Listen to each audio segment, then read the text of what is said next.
لله رب العالمين الحمد لله الذي نزل الفرقان على عبده ليكون للعالمين نذيرا الصلاة والسلام على من كان نبيا وآدم بين الماء والطين شفيع المذنبين خاتم النبيين وعلى آله وأصحابه أجمعين أما بعد فقد قال الله عز وجل في شأن حبيبه تعظيما له وتوقيرا إن الله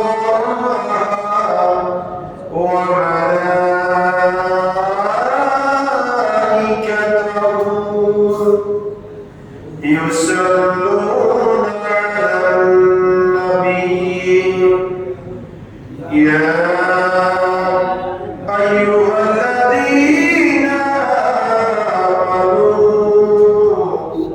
صلوا عليه وسلموا تسليما صلى الله على سيدنا محمد عليه وسلم صلى الله على سيدنا محمد عليه وسلم صلى الله على سيدنا محمد عليه وسلم صل على رسول الله صل على محمد صل على حبيبنا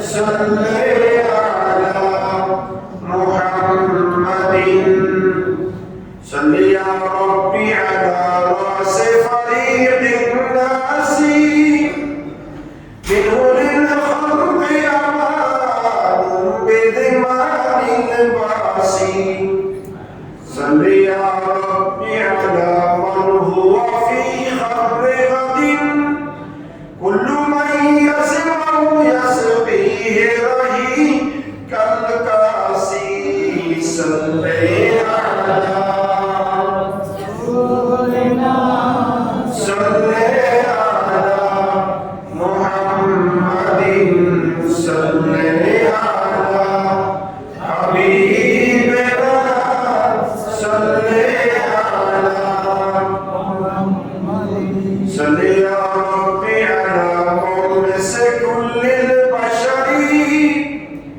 مبتل الوحشة في القبر باستئناس صل يا ربي على ذي نعم دائمة أنعم اليوم على الخلق بلا مقياس صل على رسولنا صل على محمد صل على حبيبنا صل على محمد صل على شفيعنا صل على محمد. أعوذ بالله من الشيطان الرجيم بسم الله الرحمن الرحيم إنما المؤمنون إخوة فأصلحوا بين أخويكم واتقوا الله لعلكم ترحمون صدق الله مولانا العظيم وبلغنا رسوله النبي الأمين ونحن على ذلك لمن الشاهدين والشاكرين والحمد لله رب العالمين. معزز محترم حضرات علماء کرام مصلی احسان رحمانی و رحمکمullah, আমরা আল্লাহ সুবহানাহু ওয়া তাআলা আলিশান দরবারে লক্ষ কোটি শুকর আদায় করছি যে আল্লাহ পাকের অত্যন্ত দয়া এবং মেহেরবানিতে পবিত্র রমজানুল মুবারকের মাগফিরাতের বাগে অত্যন্ত মহিমান্বিত রমজানুল মুবারকের তৃতীয় জুমায় নামাজ জুমা দেয় মুহাল্লাকে আল্লাহর মসজিদে আসার বসার সবাই একত্রিত হয়ে সালামি আরজ করার সুযোগ আর তৌফিক যে আল্লাহ সুবহানাহু ওয়া তাআলা আমাদেরকে দান করেছেন তার দরবারে করছি আলহামদুলিল্লাহ। আর দুরূদ ও সালামের হাদিয়া পেশ করছি সোনার মদিনায় কামলিওয়ালা নবী নুরুন নবী হায়াতুন নবী ইমামুল আম্বিয়া নবী সমস্ত নবীদের নবী, যে নবীর বদৌলতে আমরা রমজান পেয়েছি, কোরআন পেয়েছি, আল্লাহর সৃষ্টির শ্রেষ্ঠ বলতে পেরেছি আমাদের আল্লাহ মুহাম্মদুর রাসূলুল্লাহ সাল্লাল্লাহু তাআলা আলাইহি ওয়াসাল্লাম নূরি দরবার সোনার মদিনায় উচ্চ আওয়াজে আরেকবার করছি আলহামদুলিল্লাহ। মুহতারাম হাজির, এই পৃথিবীর জমিনে আমরা ঈমানদার মুসলমান, এতে আমরা খুশি না বেজার? খুশি। আমরা মুসলমানের ঘরে জন্মগ্রহণ করেছি, আমাদের ধর্ম হচ্ছে ইসলাম। যে ইসলামকে আল্লাহ রাব্বুল আলামিন আহকামুল হাকিমিন বলেছেন ইন্নাদ দীনা ইনদাল্লাহিল ইসলাম, আল্লাহর নিকট গ্রান্টেড গ্রহণীয় মনোনীত ধর্মগ্রন্থ যেটা, সেটার নাম হচ্ছে কি? ইসলাম। অন্যান্য ধর্মগ্রন্থ, অন্যান্য ধর্ম যারা আছে ধর্ম মতানুসারী, তাদের ধর্মের নাম তাদের ধর্মগ্রন্থের মধ্যে নাই। হিন্দু, বৌদ্ধ, খ্রিস্টান, মারওয়া, সাকবা এগুলা তাদের ধর্মগ্রন্থ বাইবেল, তাওরাত, জাবুর, ইনজিলের মধ্যে নাই। কিন্তু আমরা এমন একটা জাতি, এমন এক মুসলমান, আমরা যে মুসলমান সেটা আমাদের ধর্মগ্রন্থ আল কোরআনের ভিতর আছে না নাই? আল্লাহ বলেছেন ইন্নাদ দীনা ইনদাল্লাহিল ইসলাম, আমি আল্লাহর নিকট গ্রান্টেড গ্রহণীয় মনোনীত ধর্ম হচ্ছে ইসলাম। ইসলাম ধর্মে আমরা জন্মগ্রহণ করেছি, এতটুকু কি আমাদের শেষ? না। আমরা যদি ইসলাম ধর্মে জন্মগ্রহণ করে আমরা ইসলামী অনুশাসন, ইসলামী নিয়ম, মাতৃত্ববোধ, পরস্পরের মধ্যে আন্তরিকতা, হৃদয়ত্ব, মহব্বত, ভালোবাসা এগুলা অনুসরণ অনুকরণের মধ্য দিয়ে আমরা আমাদের জীবন পরিচালনা করব। কথা বলেন ঠিক কি না? আজকে যে আয়াতে কারিমা শরীফ তিলাওয়াত করেছি, কোরআনুল কারীমের 26 পারা সূরা হুজুরাতের 10 নম্বর আয়াতে কারিমা। এই আয়াতে কারিমায় আল্লাহ বলেছেন ইন্নামাল মুমিনুনা ইখওয়াতুন, নিশ্চয় নিশ্চয় মুসলমান পরস্পর ভাই। আলহামদুলিল্লাহ, মুসলমান পরস্পর ভাই। ফাসলিহু বাইনা আখওয়াইকুম, তারা তাদের ভাই বোনদের মধ্যে, ভাইয়ের মধ্যে ভ্রাতৃত্ব বন্ধন বজায় রাখবে, সুসম্পর্ক রাখবে। ওয়াত্তাকুল্লাহ, আর আমি আল্লাহকে ভয় করবে। লাআল্লাকুম তুরহামুন, তারা এই ভ্রাতৃত্ব বন্ধন যখন টিকিয়ে রাখবে, পরস্পরের প্রতি সহানুভূতি, আন্তরিকতা, হৃদয়তা, মহব্বত, ভালোবাসা যখন রাখবে, আমি আল্লাহ ওই বান্দাদের প্রতি রহমত নাযিল করব। সুবহানাল্লাহ। এটা কার কথা? আল্লাহ। তাহলে মুসলমান, আমরা এক মুসলমান আর এক মুসলমান কি ভাই। এই জন্য কাজাসাদিন ওয়াহিদিন বলেছেন আল্লাহ রাসূল, গোটা পৃথিবীর মানুষ একটা শরীরের মতো। একটা কিসের মতো? শরীরের মতো। আপনার শরীরের একটা অঙ্গে যদি আপনি ব্যথা পান, পায়ের তলদেশে যদি আপনি ব্যথা পান, শরীর কি হয়ে যাবে? ব্যথিত হয়ে যাবে। এটা নয় এমন যে তুই ফাঁকা নিচের অংশ পায়ে ব্যথা পাইছে কি হয়েছে, আমার শরীরের আনন্দ তো ঠিক আছে, এরকম হয় নাকি? পায়ের একটু ব্যথার কারণে গোটা শরীর অসুস্থ হয়ে যায়, আপনি অকর্ম হয়ে যান, আপনি ঘরে বসে যান, আপনি ব্যথিত হন।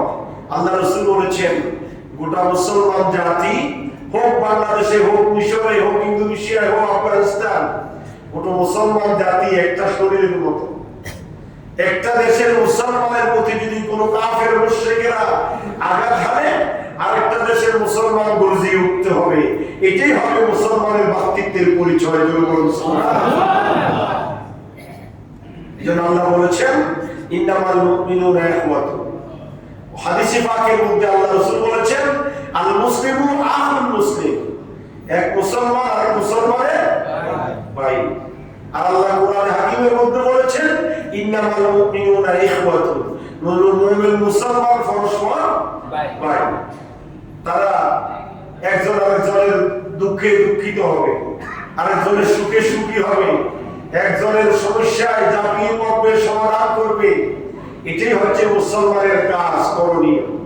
এই জন্য আল্লাহ নবী রাহমাতুল লিল আলামিন নাসাই শরীফের মধ্যে হাদিসে পাক এসেছে, আল্লাহ নবী রাহমাতুল লিল আলামিন বলেছেন লিল মুমিনি আলাল মুমিনি সিত্তু খিসাল। একজন মুসলমানের উপর আরেকজন মুসলমানের 6টা হক। কয়টা? 6টা। কথা বলেন না, কয়টা? 6টা হক, দায়িত্ব। প্রতিবেশী, মুসলমান, এলাকাবাসী, বন্ধু বান্ধব, আত্মীয় স্বজন, এইভাবে পাড়া প্রতিবেশী যারা আছে সবার সাথে একজনের সাথে আরেকজন মুসলমানের ভ্রাতৃত্ব বন্ধন থাকবে, সুসম্পর্ক থাকবে, এবং এই মুসলমানের উপর আরেকজন মুসলমানের 6টা হক আল্লাহ রাসূল নির্ধারণ করে দিয়েছেন। সুবহানাল্লাহ। নাম্বার 1 হচ্ছে ইয়াউদুহু ইজা মারিদা, যখন কোন মুসলমান ভাই অসুস্থ হবে আরেক মুসলমান তার সেবা শুশ্রূষা করবে। এটা হচ্ছে মুসলমানের দায়িত্ব। মুসলমানের কি দায়িত্ব? কিন্তু আমাদের সমাজে এটা আছে না, ওটা নেই। ভাই নিজের আপন রক্তের ভাই অসুস্থ হয়ে মারা যাওয়ার উদ্রব হয়েছে, সময় এসে গিয়েছে, কিন্তু আরেকটা ভাই উকিলারিও দেখে না। ওই দিন একজনে বললো আমরা 7 ভাই হুজুর এই এলাকারই, কিন্তু আরেকবার মারা যাইতেছে। ওই 2 ভাই একবার একটু দেখতে আসছিল, আর অন্য ভাইদের খবর নাই, অথচ মৃত্যুর সাথে ভাগ্যা লড়তেছে। ফলে ভাইয়ের খবর নাই, ভাই ভাইকে দেখতে যায় না, ভাই ভাইকে খবর রাখে না। এটা যদি হয় সমাজের অবস্থা, আপনি মুসলমান আরেকজন তো দূরের কথা। কিন্তু আমাদের সমাজে আরেকটা উল্টে আছে, মাতুর মাসির ধরো বেশি আছে না? নিজের ভাইয়ের খবর নাই, আরেকজন ভাইয়ের ঘুরে নিজের ভাইকে দেওয়ার কোনো চিন্তা চেতনা নাই, আরেকজনকে 1000 টাকা বিলীন করে দিচ্ছে আরেকজন পিছে, এমনও আছে না? নাই আছে। তো আল্লাহ রাসূল বলেছেন ইয়াকুদুহু ইজা মারিদা, যখন তোমার কোনো দ্বীনি ভাই, নিজের ভাই তো অনেক পরের কথা, নিজের ভাইকে তো আপনি করতে হবে ফরজ, কিন্তু আল্লাহ রাসূল বলেছেন তোমার দ্বীনি ভাই, তোমার ইমানদার মুসলমান ভাই, সে যদি তোমার অসুস্থ হয়ে পড়ে তুমি তাড়াতাড়ি তার সেবা করো। সুবহানাল্লাহ বলুন না। আর আমরা কি করিও? আজ থেকে এইটা লোক হয় একটু কম আছে না, হাতে টিয়া পয়সা গড়বড়ি গাড়ি বাড়ি কম আছে না, এইটা এই কি বলে যোগ্য আর কি কথা বলে ঠিক কি না? কিন্তু ইয়াউদুহু ইজা মারিদা, যখন সে অসুস্থ হবে তখন তার কি করতে হবে? সেবা করতে হবে। 2 নম্বর ওয়াইসাদুহু ইজা মাতা, অসুস্থ হবে সেবা করবেন। সেবা করতে করতে যদি সে এক পর্যায়ে মারা যায় তখন তার জানাজার নামাজে শরীক হওয়া, জানাজায় কি হওয়া? শরীক হওয়া। এটা মুসলমানের হক।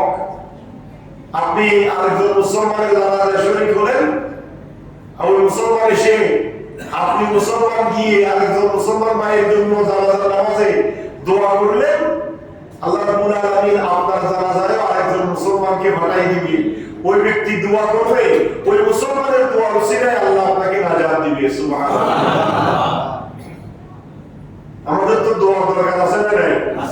আর দোয়া মাকবুল ইবাদত।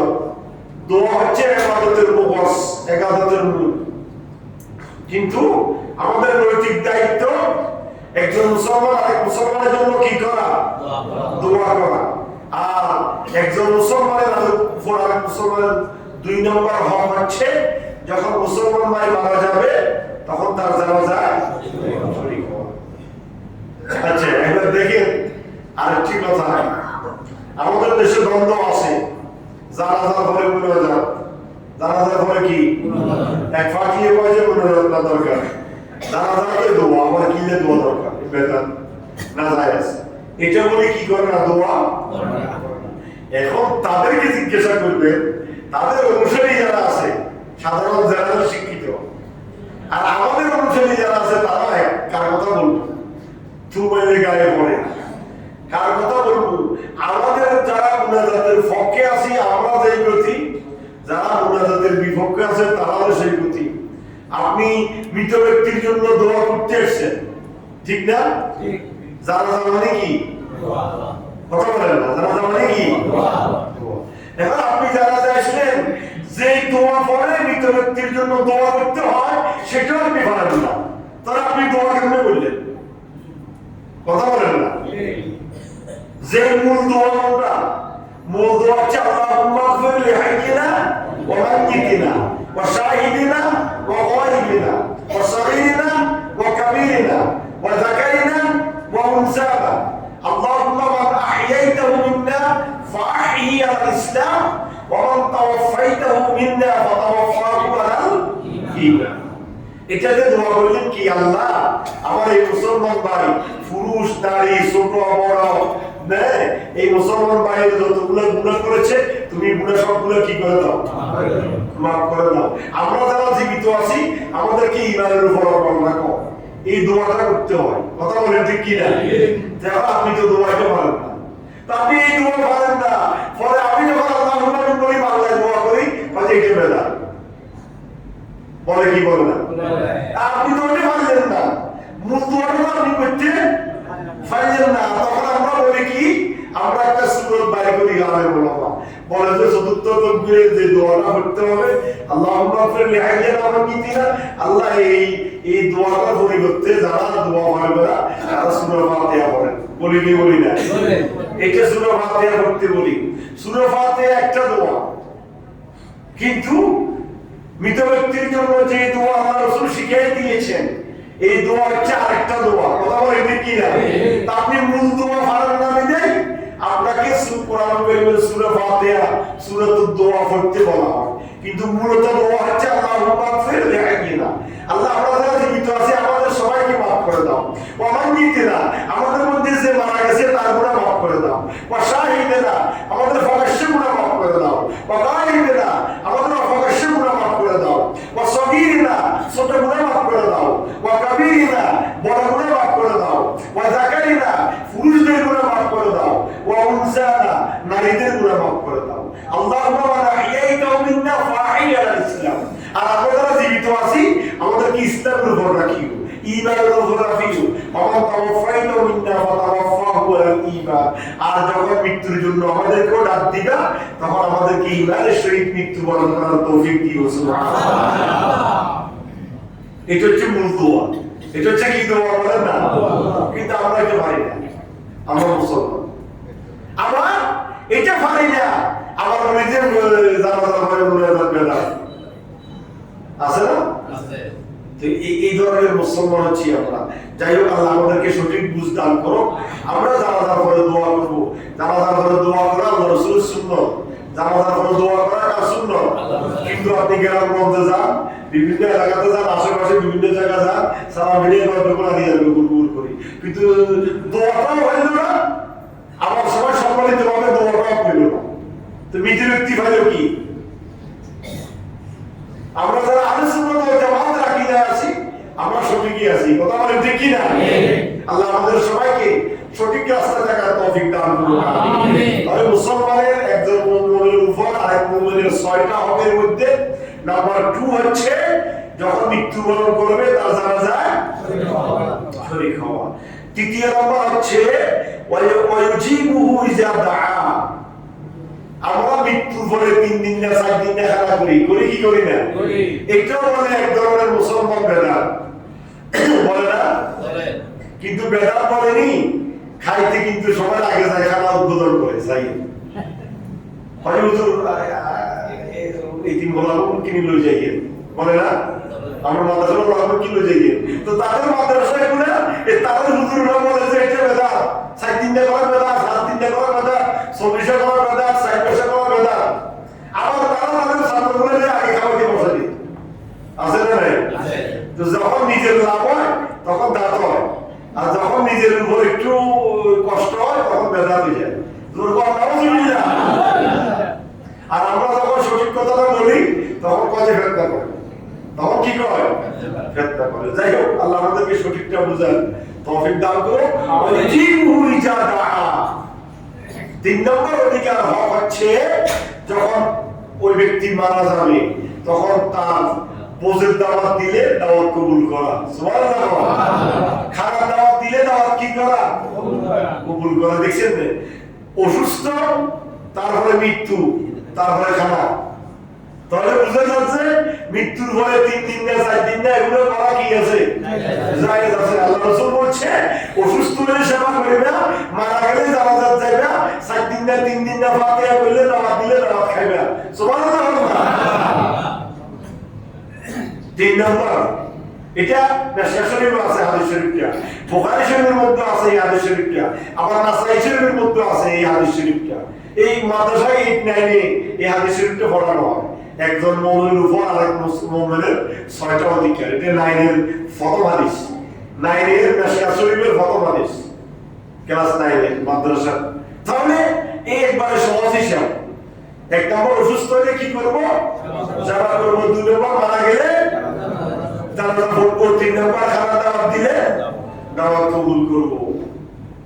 ওয়ায়ুসাল্লিমু আলাইহি ইযা লাকিয়া। নাম্বার 4 হচ্ছে যখন কোন মুসলমানের সাথে সাক্ষাৎ হবে, যত বিবাদ থাক না কেন, যত হিংসা বিদ্বেষ থাক না কেন, যত দুইজনের মধ্যে বিপক্ষ দল মারামারি কাটাকাটি থাক না কেন, মুসলমান দেখা হওয়ার সাথে সাথে কি দিব? সালাম দিব। সালাম দিলে কি সওয়াব না গুনাহ? বেশি না কম? বেশি। সালাম দেওয়া কি সুন্নাত? সালাম দেওয়া কি সুন্নাত? জবাব দেওয়া ওয়াজিব। জবাব দেওয়া কি ওয়াজিব? সালাম দেওয়া। একজন মুসলমানের সাথে আরেক মুসলমানের সাক্ষাৎ হলে কি দেওয়া? সালাম দেওয়া। এটা 4 নম্বর হক। ওয়াইশামিতুহু ইজা আতাসা।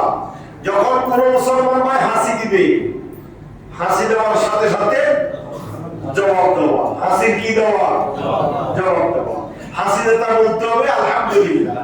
হাসিটা আসে কার পক্ষ থেকে? হাইটা আসে শয়তানের পক্ষ থেকে। হাইটা কার পক্ষ থেকে?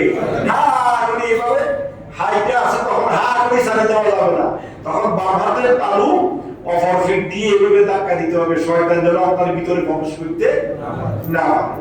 তাহলে হাইটা আসে শয়তানের পক্ষ থেকে, আর হাসিটা আসে আল্লাহর পক্ষ থেকে। মস্তিষ্ক হালকা হয়ে যায়, সেরিসমা বের হয় শরীর থেকে, নাক থেকে, তখন আপনার ব্রেইনটা মস্তিষ্কটা কি হয়? হালকা হয়। এই জন্য হাসি যখন আসবে আল্লাহ রাসূল বলছে তুমি সাথে সাথে বলো আলহামদুলিল্লাহ। কার প্রশংসা? আল্লাহর প্রশংসা। এই আল্লাহর প্রশংসা করার পরে আপনি যখন আল্লাহর প্রশংসা করলেন আর আমি মুসলমান যখন শুনলাম, তখন আমার উপর ওয়াজিব হয়ে যাবে ইয়ারহামুকাল্লাহ, আল্লাহ তোমার প্রতি কি করো? রহম করো। আপনি যখন আমার জন্য, আমি যখন আপনার জন্য দোয়া করব ইয়ারহামুকাল্লাহ, আল্লাহ তোমার প্রতি রহম করো, তখন আপনি আমার জন্য আবার দোয়া করবেন ইয়াহদিকুমুল্লাহু ওয়া ইউসলিহ বালাকুম, আল্লাহ তোমাকে হেদায়েত দান করো এবং তোমার অবস্থার মধ্যে বরকত আর কল্যাণ দান করো। সুবহানাল্লাহ। দেখেন ইসলাম ধর্ম কত সুন্দর। হাসি দিলে জবাব দেওয়া। হাসি দিলে কি দেওয়া? জবাব দেওয়া। এটা যে মুসলমানের হক। আর 6 নম্বর হচ্ছে ওয়ায়ামসাহু লাহু ইজা গাবা আও শাহিদা। সামনে পিছনে সর্ব অবস্থায় মুসলমানের জন্য কল্যাণ কামনা করা। সুবহানাল্লাহ। সামনে পিছনে সর্ব অবস্থায় মুসলমানের কি কামনা করা? কল্যাণ কামনা করা। আমরা তো কল্যাণ কামনা করতে পারি না, আমরা তো হিংসু। আমরা হিংসা আমাদের ভিতরে ভরপুর, দোকানে ফাটে এখানে এখানে বসে বসে শুধু আলোচনার ক্রিটিসাইজ করি, আলোচনার সমালোচনা করি, বদনামি করি, আলোচনার উন্নতি দেখলে আমার গায়ে জ্বলে। আছে না এরকম? কিন্তু আল্লাহ রাসূল বলছে না, এটা তোমার হক। তুমি আরেকজন মুসলমানকে কল্যাণ কামনা করবা, মুসলমানের জন্য ভালো কামনা করবা। আরেকজন মুসলমান ভাই তার গাড়ি বাড়ি ব্যবসা বাণিজ্য দল দৌলত সবকিছু হইতেছে, এটাতে তুমি আনন্দিত হবে এবং খুশি হয়ে আল্লাহ শুকরিয়া আদায় করবে। সুবহানাল্লাহ। এই ছয়টা কয়টা হক বললাম? মনে থাকবে?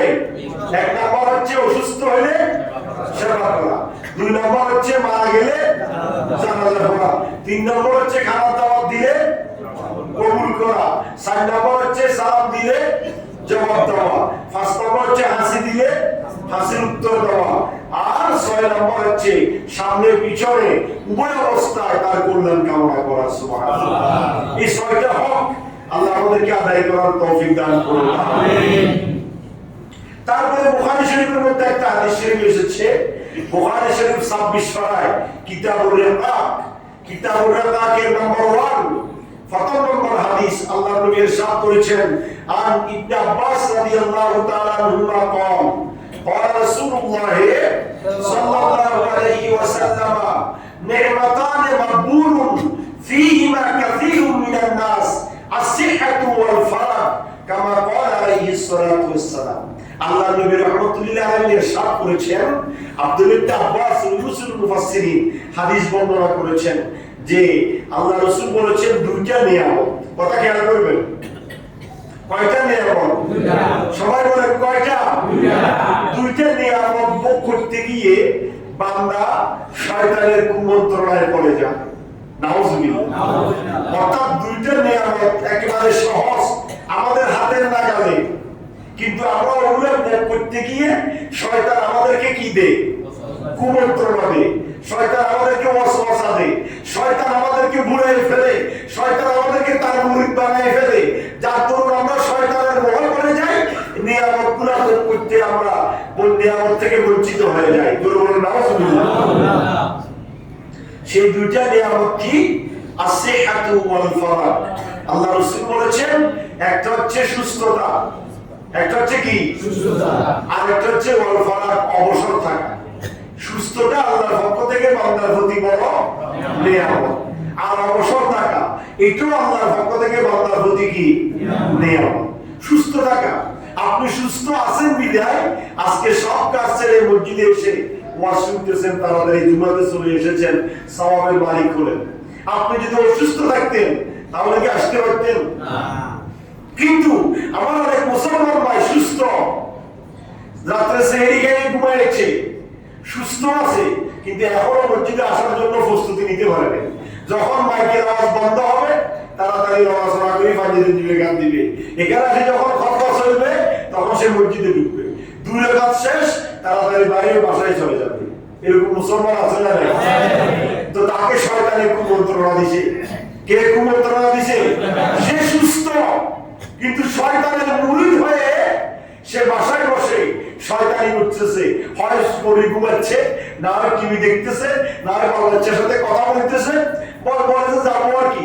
শয়তানও তাকে আস্তে আস্তে তেল দিচ্ছে, বলে যাইবে আর কি, সময় আছে তো, এখনো তো সময় আছে, যাইবে আর কি, মাত্র জুমার আলোচনা চলেছে না, এত তাড়াতাড়ি যাই কিনবে, তারপরে বলতে যাইবে যে খতবা চলবে না, তারপরে খতবা যখন শেষ ফাঁদতে আসবো শয়তানের খোঁচা দে, মানে অবদান বসে না, নামাজ তো হইতে এই যায় তাড়াতাড়ি বসে বই পাঁচ নামাজ তো শেষে ইমামের সাথে 2 রাকাত পড়ি তাড়াতাড়ি বাইরে চলে যায়। তখন তাকে শয়তান গালি করে ফেলে, শয়তান তার মুরিদ বানাই ফেলে। জোরে বলুন নাউজুবিল্লাহ। এই জন্য আসিহাতু ওয়াল ফারাগ, সুস্থতা আর এই অবসর থাকা। আর একটা হচ্ছে অবসর থাকা। কি থাকা? অবসর। আপনার এখন কোনো কাজ নাই, ওই যে বললাম একই তো, সুস্থ আর অবসর দুটোটা সেম। আপনি অবসর আছেন, কোনো কাজ নাই, আজকে চাকরিও নাই, কিন্তু বাসায় বসে বসে টিভি দেখতেছেন, ফেসবুক চালাইতেছেন, শয়তান আপনাকে বোঝাচ্ছে। তখন ভালো কাজে তাড়াতাড়ি মসজিদে এসে প্রথম কাতারে ওট সদকার সওয়াব, দ্বিতীয় কাতারে গরু সদকার সওয়াব, তৃতীয় কাতারে ছাগল সদকার সওয়াব, চতুর্থ রাকাতে মুরগি সদকার সওয়াব, পঞ্চম রাকাতে ডিম সদকার সওয়াব, এইভাবে আপনি সওয়াব থেকে বঞ্চিত হলেন। শয়তান আপনাকে কুমন্ত্রণা দিচ্ছে, আপনি বাসায় বসে বসে সময় কাটাইতেছেন, অথচ আপনি অবসর আছেন। এরকম হয় না আমাদের? হয় কি হয় না?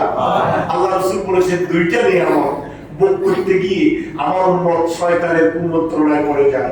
একটা হচ্ছে আসিহাতু, সুস্থ থাকা, আর একটা হচ্ছে ওয়াল ফারাগু, অবসর থাকা। এই দুইটা নিয়ামত যাতে করে আমরা ভোগ করতে পারি। সুস্থ আছি রোজা রাখবো, সুস্থ আছি তাহাজ্জুদ করব, সুস্থ আছি নফল নামাজ করব, দোহার নামাজ করব, শাস্ত্রের নামাজ করব, আওয়ামিলের নামাজ করব, সুস্থ আছি বসে বসে কোরআন তেলাওয়াত করব। অবসর আছি কোনো কাজ নাই, তাড়াতাড়ি মসজিদে এসে নামাজ পড়বো, কোরআন তেলাওয়াত করবো, বসে থাকবো মসজিদে, জিকির আজকার করবো। আর আমি যখন অসুস্থ হয়ে যাই, কথা খেয়াল করেন, আমি যখন অসুস্থ হয়ে যাব, আমার পক্ষে তাড়াতাড়ি মসজিদে এসে নামাজ পড়া, কোরআন তেলাওয়াত করা, রোজা রাখা সম্ভব নয়। আল্লাহ রাসূল সাল্লাল্লাহু আলাইহি ওয়াসাল্লাম কি বলেছেন জানেন? আরেকটা হাদিসের মধ্যে আমাদেরকে শুভ সংবাদ দিয়েছেন। আপনি সুস্থ অবস্থায় জামাতে নামাজ পড়েছেন, সুস্থ অবস্থায় নফল রোজা রেখেছেন, সুস্থ অবস্থায় দোয়ার নামাজ, শাস্ত্রের নামাজ, আওয়ামিলের নামাজ পড়েছেন, আপনি এখন অসুস্থ হয়ে গেলেন। আপনি শাস্ত্রের নামাজ, দোয়ার নামাজ, আওয়ামিলের নামাজ, নফল রোজা, কোরআন তেলাওয়াত, তারপরে জামাতের সহিত এসে নামাজ পড়া আপনার পক্ষে কি হচ্ছে না? সম্ভব। আল্লাহ রাসূল সাল্লাল্লাহু আলাইহি ওয়াসাল্লাম শুভ সংবাদ দিলেন, উম্মতরে আমার, তুমি যখন সুস্থ ছিলা তখন তো জামাতে নামাজ পড়েছো, তুমি যখন সুস্থ ছিলা তখন তো তাহাজ্জুদের নামাজ, দুহার নামাজ, শাস্ত্রের নামাজ পড়েছো, এখন তুমি অসুস্থ। আল্লাহ বলেন, ইয়া রাসূলুল্লাহ, আপনি তাদেরকে জানিয়ে দেন, তারা সুস্থ ছিল, জামাতে নামাজ পড়েছে, সুস্থ ছিল, সমস্ত নফল ইবাদত করেছে। আমি আল্লাহ রাব্বুল আলামিন এখন অসুস্থ হওয়ার পরে আমার বান্দা যে নফল কাজ করতে পারতেছে না, তার আমল আমার মধ্যে নফল ইবাদতের সওয়াব দিয়ে দিলাম। তখন আমল আমার মধ্যে নফল ইবাদতের কি হয়ে যাবে? সওয়াব হয়ে যাবে। তাহলে আমরা অবসর সময় এবং সুস্থতা দুটোটা কাজে লাগানোর দরকার আছে না নাই? আছে না নাই? আমরা এই সময়টা যদি কাজে লাগাই তাহলে আমাদের উপর আল্লাহর রহমত নাযিল হবে। এই জন্য আল্লাহ রাসূল বলেছেন, একে তারিম খামসিন কাবলা খামস, উম্মতে আমার, তুমি ফার্স্টই সময়কে অপর ফার্স্টই সময় থেকে গনিমত মনে করো। ফার্স্টটা সময়কে গনিমত, গনিমত মানে কি জানেন? যুদ্ধরত সম্পদ, গনিমতের মাল যে সে খাইতে পারে না। যুদ্ধরত সম্পদ, দুই দলের যুদ্ধ হয়েছে, যুদ্ধ হওয়ার পরে জিহাদ বন্ধ হয়ে গিয়েছে, সবাই যার যার বাড়িতে চলে গিয়েছে। জিহাদের মাঠে যে সমস্ত প্রয়োজনীয় সম্পদগুলো পড়ে থাকে এগুলোকে বলে গনিমত। এগুলোকে বলে কি? এই গনিমতের মাল সব মানুষে খাইতে পারবে না। এই জন্য আল্লাহ রাসূল বলেছেন, তুমি পাঁচটা সময়কে গনিমত মনে করো। একটা হচ্ছে শাবাবাকা কাবলা হারামিক, বুড়া হয়ে যাওয়ার আগে যৌবনটাকে গনিমত মনে করো। সুবহানাল্লাহ। লাইতা শাবাবা ইয়াউদু, বলে যে যৌবনকাল কোনদিন ফিরে, এই আমার বুড়ো বাবারা, আরে কত আনন্দ, কত রহমত, যৌবনকাল ফারাই হয়েছে, এখন হাজার ইচ্ছে করলে যৌবন পাইবো না বুঝি? আমি আমার বাল্যকাল পাবো? যৌবনকাল এখন প্রায় শেষ প্রান্তে, বার্ধক্যের দিকে যাচ্ছি, যৌবন আর ফিরে আসবে? আসবে না। আল্লাহ রাসূল বলেছেন, শাবাবাকা কাবলা হারামিক, তুমি বুড়া হয়ে যাওয়ার আগে যৌবনটাকে গনিমত মনে করো। ওয়াসিহাতাকা কাবলা সুকমিক, অসুস্থ হয়ে যাওয়ার আগে সুস্থতাকে গনিমত মনে করো। ওয়াদানাকা কাবলা ফাকিক, অভাবী হয়ে যাওয়ার আগে ধনীটাকে গনিমত মনে করো। ওয়াফারাগাকা কাবলা শুগলিক, অবসর সময়কে ব্যস্ত হয়ে যাওয়ার আগে গনিমত মনে করো। ওয়াহায়াতুকা কাবলা মৌতিক, মৃত্যুর আগে মূল্যবান হায়াতকে গনিমত মনে করো। যখন মৃত্যু আসে যাবে, হাজার ইচ্ছে করলে আর নেক আমল করতে কথা বলেন ঠিক কি না? এই পাঁচটা বিষয়। একটা হচ্ছে বুড়া হয়ে যাওয়ার আগে যৌবনটাকে গনিমত মনে করতে হবে, এটাকে কাজে লাগাইতে হবে। পাঁচ ওয়াক্ত নামাজ, কোরআন তেলাওয়াত, রমজানের রোজা, নফল রোজা, দান সদকা, ভালো কাজ, আরেকজনের উপকার, আরেকজনকে সাহায্য সহযোগিতা করা, বিভিন্ন ভাবে মুসলমানদের যে কাজ, এই কাজগুলো করা। এগুলো যদি আপনি করেন, আপনি যখন বুড়া হয়ে যাবেন, আপনি যখন যৌবনের মতো ওই ধরনের কাজ করতে পারবেন না, কিন্তু আপনার আমলনামার মধ্যে অহরহ সওয়াব পৌঁছতে থাকবে সদকায়ে জারিয়ার মতো। আপনি যে যৌবন থাকতে করছেন, এগুলোর আমলনামা বুড়ো হয়ে যাওয়ার পরেও আপনার আমলনামা জারি থাকবে। সুবহানাল্লাহ। আর অসুস্থ হয়ে যাওয়ার আগে সুস্থতাকে গনিমত মনে করবেন। অসুস্থ হয়ে গেলে আপনি দাঁড়িয়ে নামাজ পড়তে পারেন না, মসজিদে এসে নামাজ পড়তে পারেন না। তো আপনি যখন সুস্থ আছেন তখন তো বলেন নাই। দেখেন আল্লাহ রাসূল বলতেছেন, তুমি সুস্থ আছো নামাজ পড়ো, জামাতে যাই নামাজ পড়ো, সুস্থ আছো নফল রোজা রাখো, সুস্থ আছো কোরআন তেলাওয়াত করো, সুস্থ আছো আরেকজনের উপকার করো। যখন অসুস্থ হয়ে যাবে এই ভালো কাজগুলো আপনি করতে পারবেন না। কিন্তু আল্লাহ রাসূল বলেন, উম্মতে আমার, তোমার আমলনামার মধ্যে সওয়াব পৌঁছতে থাকবে সদকায়ে জারিয়ার মতো অহরহ। 12 মাসের সওয়ার মতো, 12 মাসের সওয়াব যেরকম পানি সবসময় যায়, তোমার আমলনামার ভিতরে সওয়াব সবসময় যাইতে থাকবে। কারণ তুমি যখন সুস্থ ছিলে তখন কাজ করেছো। আমি আল্লাহ তোমাকে অসুস্থ বানিয়ে দিয়েছি, তুমি করতে পারতেছো না, কিন্তু তোমার আমলনামার মধ্যে সওয়াব যাবে। সুবহানাল্লাহ।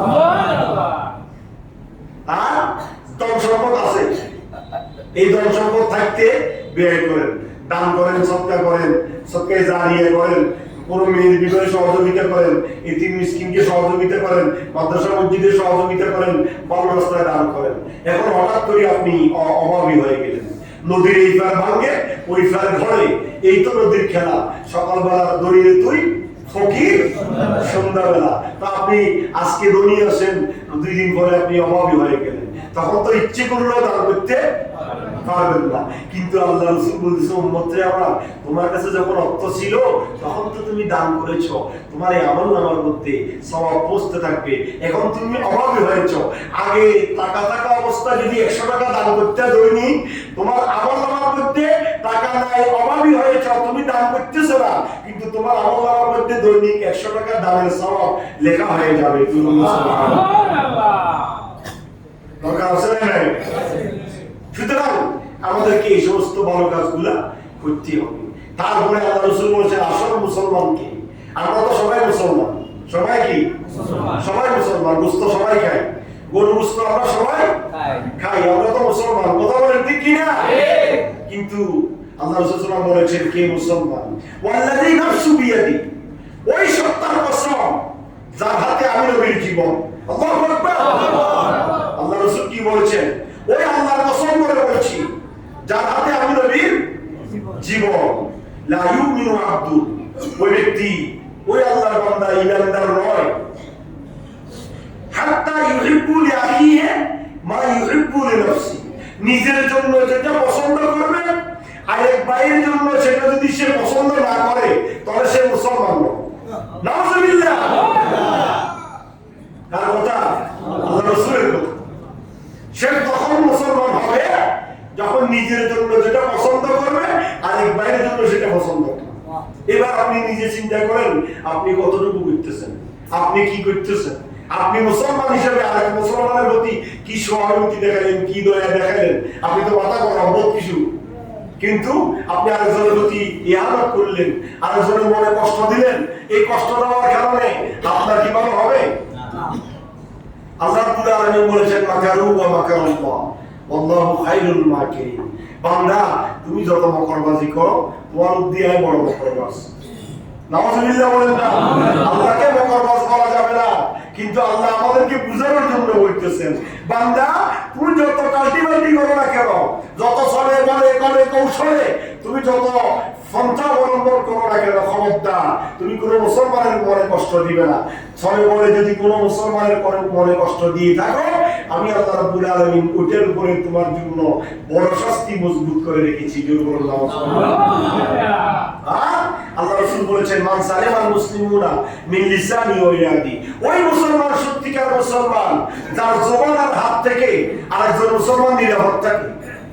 আমরা তো আরেকজন মুসলমানকে মারতেও চিন্তা করি না, একে বুড়া মুসল্লি আরেকজন মুসল্লিকে মার দিতেছে, দম্বি যে মারার জন্য প্রস্তুত হয়ে যাচ্ছে। এমন আছে না মুসল্লি মসজিদে আসে নামাজ পড়ার জন্য, একটু এদের ভেতর হইতে পারো না, বলি হুজুর আয় কিচ্ছা আর মাথা গরম। তোমার মাথা গরম না, তোমার মাথার মধ্যে শয়তানের আড্ডা খেলা, তোমার মাথা গরম। আল্লাহ রাসূল কি বলেছে? ওই ব্যক্তি সত্যিকার মুসলমান যে ব্যক্তি মাথা গরম অবস্থায় এবং মাথা নরম অবস্থায়, ঠান্ডা অবস্থায় আর গরম অবস্থায়, মেজাজ কড়া অবস্থায় মেজাজ শীতল অবস্থায়, উভয় অবস্থায় সমান থাকে, ন্যায়ের উপর থাকে, ও সত্যিকার মুসলমান। ও হচ্ছে সত্যিকার মুসলমান।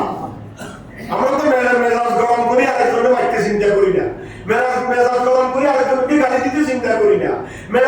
আমি এমন মুসল্লি দেখছি নামাজ পড়ে এলাকার মানুষ, স্থানীয় মানুষ, রিক্সাওয়ালা দিছে তারপর এতে 20 টাকা জায়গা 30 টাকা চাইছে। এতে তো অটো রিক্সা না, এতে তো হাদিস আমি যাবি, এতে সিডিএম মার্কেটে তো মন্ত্রীর কথা হচ্ছে, 20 টাকা মানে বুঝেছে তো করে তো চাই গিয়ে দিছে এতে লাগায় উপরে 10 টাকা লাগে। ইতে তো ভাই সাবি হয়েছে কেমন, ইতে মাথা কাম ভাই ফেলি হয়েছে কেমন, তুই তাহলে তো পারে দিলা, তুই বরঞ্চ দয়া না করিবে ভাই আমার নাই না করিতে ভাই। মান তাওয়াদা লিল্লাহ রাফাহু আল্লাহ কামা ক্বালা আলাইহিস সালাতু ওয়াসসালাম। বান্দা তুমি নরম হয়ে যাও, আমি আল্লাহ তোমাকে দয়া করব। সুবহানাল্লাহ। তুমি নরম প্রকাশ করো, আমি আল্লাহ দয়া করব। তখন আল্লাহ কি দয়া করবেন?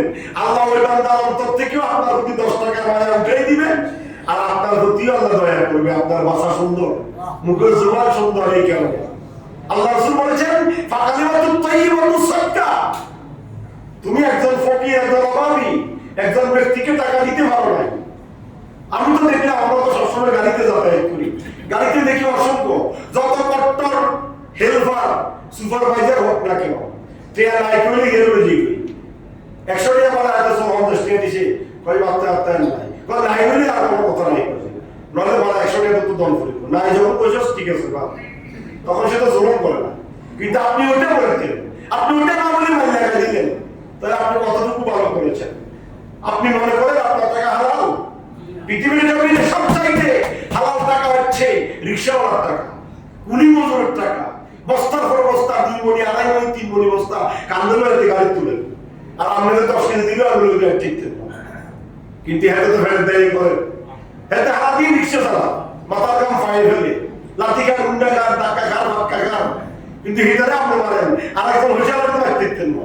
সিটিং বাটফার, সোপ, ডাকায়, কলমের কোথায় লাখ টাকা সুৎকার, বসকার, এদের কিছু ডরে করে দেখতেন না, এদের সামনে এখানে দেখবেন, আর অত নরম দুর্বল, এদের একটা মারা করে চাবি দিলেন। এটা যদি হয় আপনার স্বভাব, তাহলে আপনি মুসলমান দাবি করতে পারবেন না। যদি শুনতে একটু খারাপ লাগে না, কথা কি হক না বেঠক? সুতরাং মুসলমান দাবি করা তো সহজ নয়, সত্যিকার মুসলমান হবে। আল্লাহ রাসূল বলেছেন মান সালামাল মুসলিমুনা মিন লিসানি ওয়া ইয়াদি, যার হাত এবং জবান থেকে আরেকজন মুসলমান নিরাপদ থাকে, সে সত্যিকার মুসলমান। আল্লাহ আমাদেরকে আসল মুসলমান হওয়ার তৌফিক দান করুক, আমিন। আজকে শেষ মুসলমানের গুরুত্ব নিয়ে আলোচনা করছি। আসলে মুসলমান আমরা কতটুকু আছি নিজে নিজে চিন্তা করবেন, বাড়িতে বসে বসে সব বন্ধ করবেন, ওদের প্রতিষ্ঠানে কি করি আছে, কথা যেন আত্মা আছে কিনা, দোষিয়ান আমার কাছে আছে কিনা চিন্তা করবেন বসে বসে, অনুশোচনা করবেন, অনুতপ্ত করবেন। তবে খবরদার, মুসলমানকে কষ্ট দিচ্ছেন যে আল্লাহর কাছে মাফ চাইলে তো, যারে কষ্ট দিচ্ছেন তার কাছে মাফ চাইতে হইব, যারা থাপ্পড় দিচ্ছেন তার কাছে মাফ চাইতে হইব, তারা আপনি মধ্যে আসবেন। আমরা তো তার হক খাই গেছেন, এবার কান্দের পরে আসিব, এতে আমরা আগে জান্নাতে যাইব, জান্নাতে যাই দেখবেন যে এতে রিক্সা চালানো তারা থাপ্পড় দিচ্ছেন, এতে আমরা আগে জান্নাতে ঘুরে, আর আমরা আটকে রয়েছে। এটা মিশা কথা না হাসা কথা? আল্লাহ আমাদেরকে বুঝার, আমল করার, সত্যিকার মুসলমান দাবি করার, মুসলমানিত্ব অর্জন করার তৌফিক দান করুক, আমিন। আজকে কত রমজান? 20 রমজান। আজকে আসর পর থেকে ঈদের চাঁদ উদয় পর্যন্ত একটা কাজ আছে, সেটা কি বলুন চাই? মাশাআল্লাহ, মুসলিম তো আমার তো ভালো লাগে। সেটা কি? ইতিকাফ। কিন্তু বড় আফসোস, সারাদিন বসে বসে দোকানে ফালে এখানে সেখানে শয়তানি বাটপানি সিটিংগিরি যা আছে ব্যাকেন করে, কিন্তু এতে কারো বসতে দেখি না, এতে কারো বসলে আজারে হয়, শয়তানে ধরি এমন ভাবে ঘাট ধরে রাখে, কোনো কাজ নাই, বাসায় শুধু শুয়ে আর খায়, নিবিচায়, আর নামাজ পড়লে হইলো নরমে নেই, কিন্তু মসজিদে আসি এতে কারো বসা এই চিন্তা করেন। আল্লাহ রাসূল বলেছেন ইয়াতাকিফু আশরুল আওয়াখির মিন রমাদান। আল্লাহ রাসূল বলেছেন, ওমর ইবনে খাত্তাব বলেছেন, আমি রাসূল পাককে দেখেছি তিনি যতদিন রমজান রোজা ফরজ হওয়ার পর থেকে যতদিন দুনিয়ার জমিনে জীবিত ছিলেন, ততদিন আল্লাহ রাসূল এতেকাবে বসেছেন। সুবহানাল্লাহ। শুধু তাই নয়, ইবনে আব্বাস বলেছেন আল মুতাকিফু হুয়া ইয়াতাকিফুজ যুনুব, যারা ইতিকাফকারী তাদের গুনাহ এমন ভাবে আল্লাহ মাফ করে দেন, ওয়ায়ুজজা মিনাল হাসানাতি কাআমিলিল হাসানাতি কুল্লিহা। ইতিকাফে বসার পর থেকে ইতিকাফ থেকে বাইরে হওয়া পর্যন্ত পুরো সময়টা তার ইবাদত আর ইবাদত, আমল আর আমল, সওয়াব আর সওয়াব। সুবহানাল্লাহ। এইজন্য আজকে ইতিকাফের সময়, আজকে আসর নামাজের পরে যারা ইতিকাফে বসবেন, ইতিকাফে বসে যাবেন, মসজিদে চলে আসবেন কাপড় চোপড় নিয়ে, ব্যাগ বালিশ নিয়ে, তুই নিয়ে মসজিদে বসে বসে ইবাদত করবেন। আমার যারা ইতিকাফে বসবেন আজকে বলে দিলাম, ইতিকাফে সিগারেট খাবেন না। ও বাথরুমে যাইয়ে সিগারেট খায়, এমনও দুই একটা লোক কতবার বসে বাথরুমে বসে সিগারেট খাইতেছে। সেখানে আপনি সিগারেট খাওয়ার জন্য একদিকে মাকরুহ কাজ, দ্বিতীয়ত সিগারেট খাওয়ার জন্য বাইরে এসেছেন, আপনার ইতিকাফ শেষ। মনে রাখবেন, ফরজ গোসল ছাড়া ইতিকাফে বসি, ফরজ গোসল ছাড়া কোনো কারণে যদি স্বপ্নদোষ হয়, এই গোসল ছাড়া আর কারণ অন্য তো ইতিকাফে বসি তো আর গোসল ফরজ হওয়ার কোনো ওয়ে নাই, সেখানে আপনার স্ত্রী নাই, কিন্তু একমাত্র স্বপ্নদোষ হওয়ার কারণে যদি আপনার উপর গোসল ফরজ হয়, সেই গোসলের জন্য আপনি মসজিদের বাইরে যেতে পারবেন। আর পায়খানা খরচা, এই দুইটা ছাড়া আপনি মসজিদের বাইরে যাওয়া নিষেধ। তা আপনি যে সিগারেট খাবেন যাইতেছেন, ইতিকাফ বন্ধ হয়ে গেছে।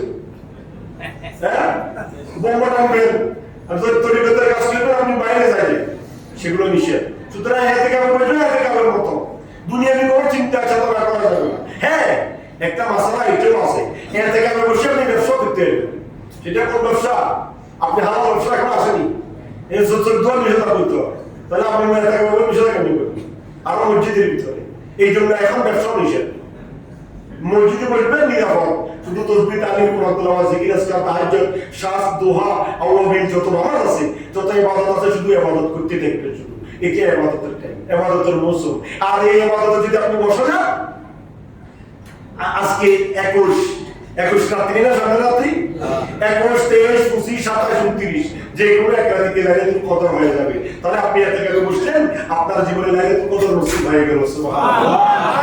যার একটা লাইলাতুল কদর নসিব হবে, খায়রুম মিন আলফি শাহর, খায়রুম মিন হাজার বছরের, হাজার মাসের ইবাদতের চাইতে বেশি সওয়াব হবে এই লাইলাতুল কদর পেলে। তো আপনি লাইলাতুল কদর পেয়ে গেলেন, ইতিকাফে বসলেন, তার দরুন। আমি আপনি 27 তারিখে লাইলাতুল কদর তালাশ করি, কথা বলেন ঠিক কিনা? কয় তারিখে? 27 তারিখে হইতেও পারে, না হইতেও পারে, কি আছে সন্দেহ আছে। আমরা তাহলে একটা মন্তব্য ধারণা করি 27 তারিখে আমরা লাইলাতুল কদর উদযাপন করি, কিন্তু 27 তারিখে সম্ভাবনা আছেও নাইও, কিন্তু অধিক হচ্ছে বেজত রায় 21, 23, 25, 27, 29। আপনি যদি ইতিকাফে বসেন, আপনার লাইলাতুল কদর নসিব হয়ে যাবে। আল্লাহ আমাদের সবাইকে এই ইতিকাফে বসার তৌফিক দান করুক, আমিন। আর মা বোনেরা যদি ইতিকাফে বসতে চায়, ইতিকাফে বসতে পারবে। কোনো মা বোন যদি রান্না করার কেউ না থাকে, মাসালা বুঝবেন, কোনো মা বোন ইতিকাফে বসতে চাচ্ছে কিন্তু তার বাসায় রান্না করার কেউ নাই, সে ইতিকাফে বসতে পারবে। সে ইতিকাফে বসে তার ইতিকাফের রুমে সে বসে বসে তাসবিহ, তাহলিল পড়বে, খানা পিনা রেডি করবে, কুড়ে বাসা, দোয়া, হালা যা করার সব করবে। শুধু সুদার করে গিয়ে কারোর সাথে কোনো ডাইরেক্টভাবে কথা বলবে না, নীরবে ফাঁকশাকগুলো করি আবার ফাঁক করে রেখে নিজের করে আসে চলে আসতে পারবে, তার ইতিকাফ চলবে। সুবহানাল্লাহ। ইসলাম এত সুন্দর, ইসলাম এত সহজ। সুতরাং আল্লাহ রাব্বুল আলামিন ইতিকাফ এটা মনে রাখবেন। আর আগামী বৃহস্পতিবার রাত হচ্ছে লাইলাতুল কদর, লাইলাতুল কদর 26 তারিখ দিবাগত রাত্রি। ওই যে বললাম লাইলাতুল কদরে খায়রুম মিন আলফি শাহর, যে এক রাত্রির ইবাদত হাজার রাত্রির ইবাদতের চাইতে শ্রেষ্ঠ। সেই লাইলাতুল কদর 21 থেকে খুঁজবেন, আজকে রাত্রে থেকে লাইলাতুল কদর খুঁজবেন। প্রতি বেজত রাত্রিতে লাইলাতুল কদরের নফল নামাজ পড়বেন, তাহাজ্জুদের নামাজ পড়বেন, কোরআন তেলাওয়াত করবেন, জিকির আজকার করবেন। রাতকে ঘুমের জন্য হারাম করে দিবেন, একটু ঘুমাবেন শরীর সুস্থ রাখার জন্য, 2-3 ঘন্টা ঘুমাবেন। ঘুম থেকে উঠে আবার তাহাজ্জুদের নামাজ পড়বেন, তারপরে লাইলাতুল কদরের নামাজ পড়বেন, এই কোরআন তেলাওয়াত করবেন, জিকির আজকার করবেন, তারপরে সেহরি খাই, ফজরের নামাজ পড়ি, তারপরে ঘুমাবেন। এই সিস্টেমে ইবাদত বন্দেগী করবেন। আগামী 26 তারিখ দিবাগত রাত্রি লাইলাতুল কদর। আল্লাহ রাব্বুল আলামিন আমাদেরকে লাইলাতুল কদর উদযাপন করার তৌফিক দান। জুমার রাত্রি বড় গুরুত্বপূর্ণ রাত্রি, কিন্তু এবার 27 তারিখে রাত্রি পড়ছে কিসের রাত্রি? দেখেন, এমনি জুমার রাত্রি লাইলাতুল কদর চাইতে শ্রেষ্ঠ। সুবহানাল্লাহ। এমনি জুমার রাত্রি হাদিসে পাকের মধ্যে আছে জুমার রাত্রি লাইলাতুল কদর লাইলাতুল বরাতের চাইতেও শ্রেষ্ঠ। কেন? যে এই রাত্রিতে আল্লাহর নবী আব্বা আব্দুল্লাহর কুফা থেকে আম্মা আমিনার উদরে এসেছে, এই জন্য এই লাইলাতুল কদরের চাইতে জুমার রাত্রির মর্যাদা বেশি। আবার আমরা পাইতেছি 27 তারিখের রাত্রি জুমার রাত্রি, একদিকে লাইলাতুল কদরের রাত্রি আর একদিকে কিসের রাত্রি? জুমাতুল বিদা। আরো গুরুত্বপূর্ণ জুমা, জুমাতুল বিদার জুমা। এই দুটো রাত্রি গুরুত্বপূর্ণ। সুতরাং 26 তারিখ দিবাগত রাত্রি আগামী বৃহস্পতিবার জুমার রাত্রিতে আমরা লাইলাতুল কদর উদযাপন করব। সবাই মসজিদে এসে যাবেন, বা জামাত তারাবির নামাজ, লাইলাতুল কদরের নামাজ, অন্যান্য ইবাদত বন্দেগী, রিয়াদত, জিকির, আজকার, তাহাজ্জুদের নামাজের জামাত হবে। এই সমস্ত ইবাদতের মাধ্যমে আমরা আগামী জুমার রাত্রি ইনশাআল্লাহ কাটাবো। আল্লাহ আমাদেরকে তৌফিক দান করুন। আমরা জানি দীর্ঘ 1 বছর পরে কাঙ্ক্ষিত খতমে তারাবির মুনাজাত হবে আজকে আমাদের মসজিদে। আপনারা সবাই মসজিদে খতমে তারাবির মুনাজাতে শরীক হবেন। বিভিন্ন আঙ্গিকে আপনারা যারা অংশগ্রহণ করেছেন, হাদিয়া দিয়েছেন, যারা লেখাইছেন, অনেকে দিয়ে ফেলছেন, অনেকে দেন নাই, তারা আমার কমিটির সদস্য ভাইরা আছে, তাদের সাথে যোগাযোগ করবেন। আর সবাই আপনার